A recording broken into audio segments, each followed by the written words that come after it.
Is a $200 driver any good?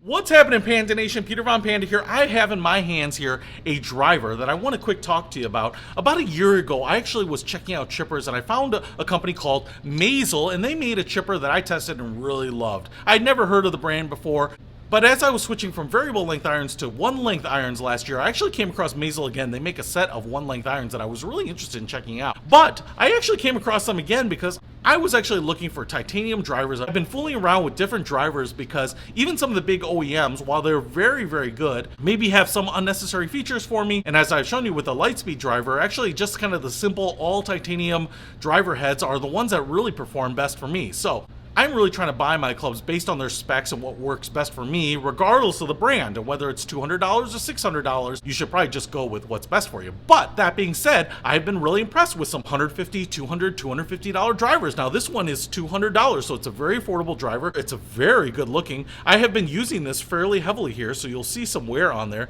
But it's gloss black. You actually have this little burgundy strip right here, which is like a speed pocket. I think this will allow this area to compress a little bit on low hits so that you get that springiness effect. You have this charcoal inset right there. This is a 10.5 degree driver. This is actually not the Loft that I would normally play, but I have been trying this. As you can see, it says Mazel right there. We actually have a weight right back here, and I actually unscrewed it because I kind of wanted to know if this is removable and if it's adjustable. And I think that this is not something that is supposed to be removable. I actually think that this might be a little place where they could add a little bit of hot melt or something like that to control the sound if they really needed to. This is what the screw looks like. It does not seem to be very heavy. I would guess maybe 2 grams, and it seems to be aluminum. Doesn't seem to be a very strong alloy, but it's a good looking little piece.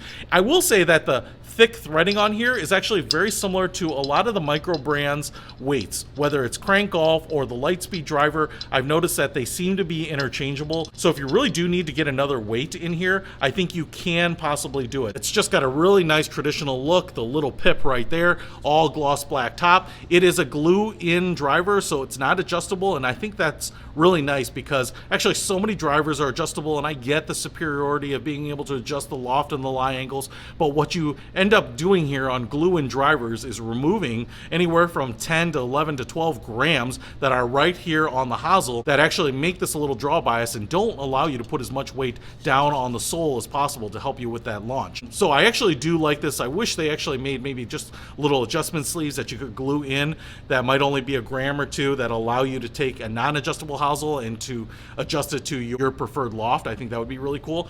I also want to show you here that I think that this is a slightly offset head. So you can see here how it cuts in just a little bit off the hosel, as opposed to the face here really leading this hosel. So I think it just has a very slight offset. This is very similar to what I've seen on the Cobra airspeed drivers that label themselves offset. The offset is very, very minimal so that at a glance you can't tell, but I think there's a little bit there just to help give you a little bit of draw bias. Now, there are a couple other things that I want to say about this. This head seems to be pretty heavy. Now, when I was swinging this, it actually kind of felt a little heavy. I wasn't quite getting the club head speeds that I normally would on some other drivers. I think it advertises itself at 217 grams. So if you are familiar with most OEM heads, you're talking about heads that are right in the 200 to 206 gram mark, and when I actually weigh those out, they actually come in at like 196 to 200 plus another 10 grams for the hosel. You're still looking at 210 grams. So the fact that they advertise this at 217 means it's actually a fairly heavy head. So if you're looking for something with some weight on it to help your swing timing, then this might be the one for you. Now, the other thing that I want to show you here is that the shaft here is actually a Mazel shaft. It actually looks really, really nice.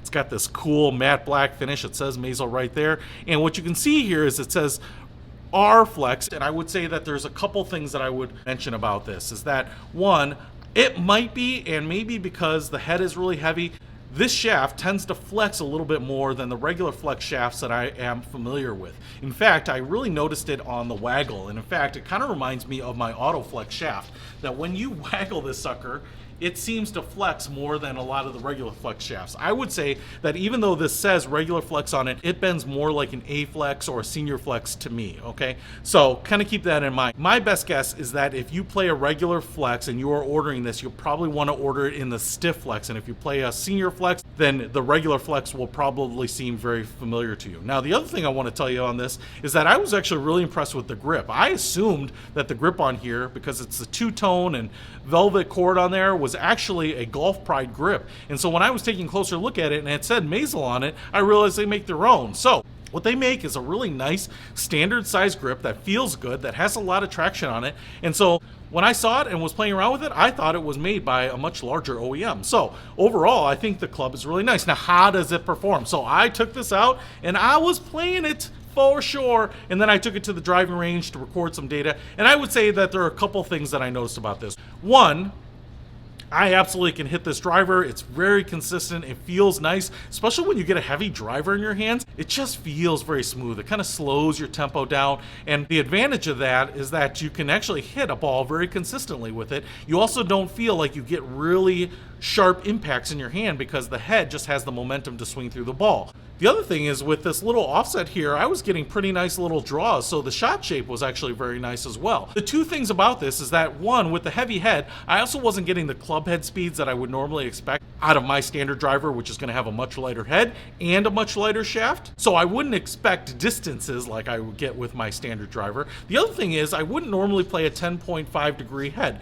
So I think I was getting more height on this, and that was also robbing me of some distance. That being said, on the low end, I was getting no less than 175 yards with this. And as I was increasing my confidence with this, I was able to pop a few out there. So if you were looking for a driver that looks great, that actually performs really well, that might help you with a fade or a tendency to slice, and won't break the bank, I think you're going to like this Mazel driver. I will put a link to it in the description below. Peter Von Panda, out! We can discover more and explore so much deeper.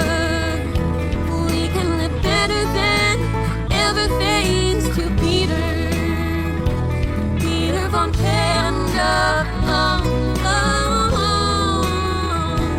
Peter Von Panda. Is a 200 driver? Ugh.